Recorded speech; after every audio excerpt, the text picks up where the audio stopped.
Elo for boxing. All right, y'all forget the background noise. I'm driving on the way to work. But, you know, we had great news come out this week. Errol Spence Jr. versus Yordenis Ugas is official. Fight's going to take place in Dallas. I think the date is April 19th. Forgive me if I'm off by a couple of days. That may not even be a Saturday, but I think that's the date. I could be wrong, but it's somewhere around that time frame. This is big news. You know, this is a fight that we've known was coming, but nothing in boxing is official until it's official. And even then, until the two fighters get in the ring, we aren't sure that it's gonna happen, because it's in basketball, baseball, football, tennis, any of that stuff, you know. So, you know, I'm excited that the fight has been made. I look forward to seeing it. Actually gonna pick up 2 tickets today. I'm gonna order me 2 tickets on SeatGeek, and I'm gonna decide what to do with those 2 tickets. In about 2 weeks, I'll know what I'm gonna be doing with those 2 tickets. But because I don't know if I'm going to the fight, but I'm going to get those tickets. All right. So when it comes to the fight, you know, I think it's an intriguing matchup. I think that if this fight had happened back when Ugas was I think he was the IBF mandatory, and he was pushing for on the IBF ranking, pushing for the Spence fight, the whole landscape of 147 would probably look different. I don't think Ugas works his way back into contention had he lost to Spence to be the WBA champion right now. And also, had Spence lost to Ugas back then, I don't know where Errol Spence would be. But, you know, we're getting the fight now. I think it's a great fight. I think it's a lot better fight and bigger fight than it would have been had it happened all those years ago, because both guys have accomplished so much more in that time. And it just makes for, you know, it makes for an intriguing situation when you got 2 guys. Of course, Errol Spence Jr. hasn't lost a fight his entire pro career. And then you got Yordenis Ugas, who hadn't lost a fight in probably about 6 fights now, you know, since the Porter fight. And that's a fight that a lot of people don't even feel like he deserved to lose. A lot of people felt like he won that fight, myself included. But even if you say he lost that fight, he showed a lot in that fight that shows that, you know, he belonged on that level.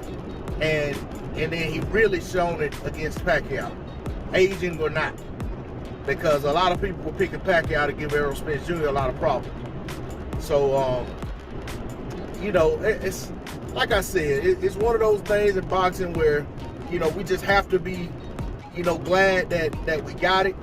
I'm not going to sit here and harp over what fight isn't happening next, because in all honesty, this fight happening right now, and then if that other fight happens next, then that makes that other fight that much bigger.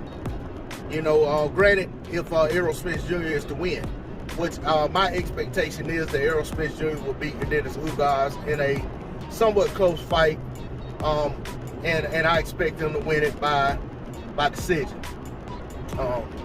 I'll probably go with majority decision on Champ Ross, but I expect Errol Spence Jr. to win the fight by decision.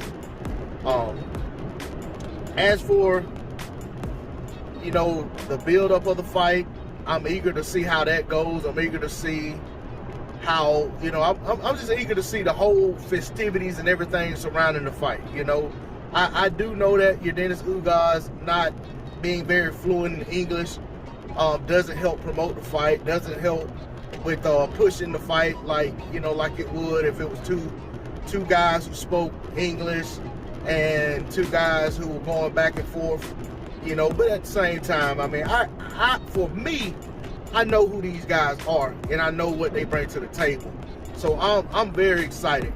And for those who don't get to see this fight because they're in their feelings about another fight not happening right now, or those who don't get to see this fight because they're looking at it, they're dismissing it as it's just another fight.